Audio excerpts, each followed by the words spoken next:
As soon as we pulled into Union Station in Washington, D.C., I started to get quite an education. Look at this. I didn't understand it either, but that is just my beginning of the D.C. Metro. And how did I end up here? Well, while I was in Washington, D.C., I used the Metro as I always do, and I learned a lot. So what is the D.C. Metro really like?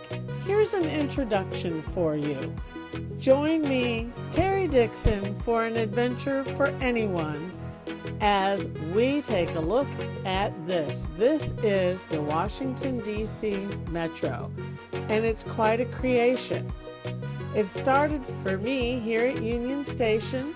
This is what a station looks like, and you're going to find out that unlike the New York City Metro, in Washington, D.C., these stations pretty much all look alike. There's a little bit of variations in the entrances and exits. They come with ATM machines. They still have people working a booth, and they have these pass and ticket machines. They're complicated because Washington, D.C. operates on zones, distances. You tap in, you tap out. Just get a day pass for $13.50. You can ride for a month for $72. These metro stations were built starting back in 1969. The metro officially opened in 1973. So Washington has some great things that you don't see in New York City. Number one, it's planned. It has escalators. It has gates for when it closes at night, midnight on those weekdays and 2 a.m. on Friday and Saturday. It has a lot of different things that we're not used to up in New York, a lot of things that I guess we would call fancy. But this was a planned subway system. So most subway stations are very deep. They have these giant deep down escalators. They have awnings over the entrances so the escalators don't get wet. They all have elevators. They all have escalators. They are very clean. To us, they're modern.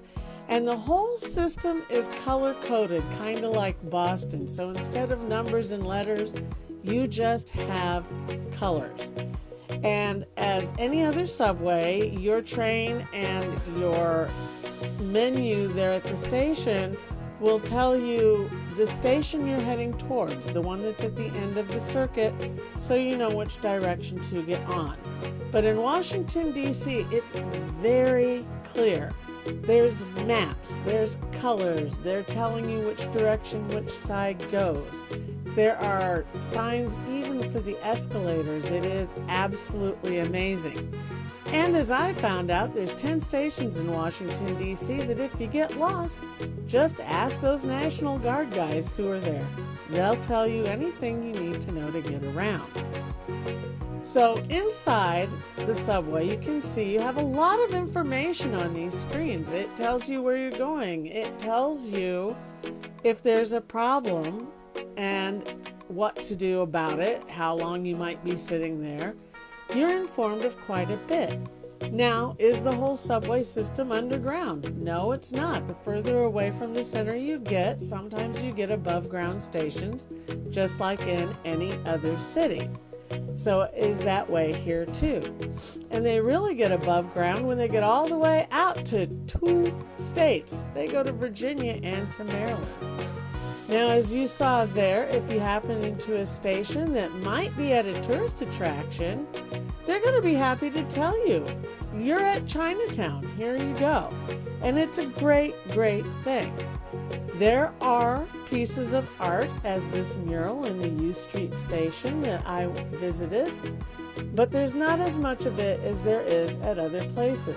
But can you go anywhere? Yeah, I was at the Pentagon, folks. And you see those flashing lights on the ground? Those are there to tell you that the train is in motion. So the lights come on when the train is approaching, and the lights go off when the train is out of the station. So these little flashing lights on the ground that you see here tell you to back up and get out of the way. So this is America's metro system, they tell us.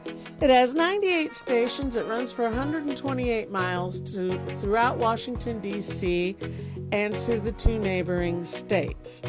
There is a lot to know about this, and you can see it all on the map here. Does it go to the airports?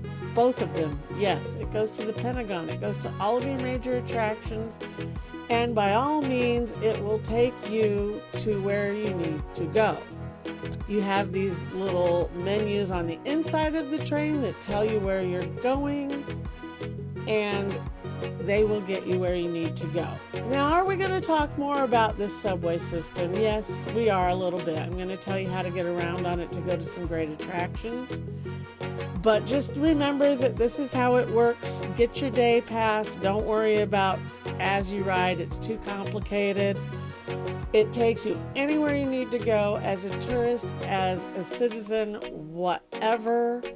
There are 2 big stations at Metro Center and at L'Enfant Plaza. But before you know it, you'll be right back to the train station and headed out on Amtrak like I was. And there will be more about the DC Metro soon.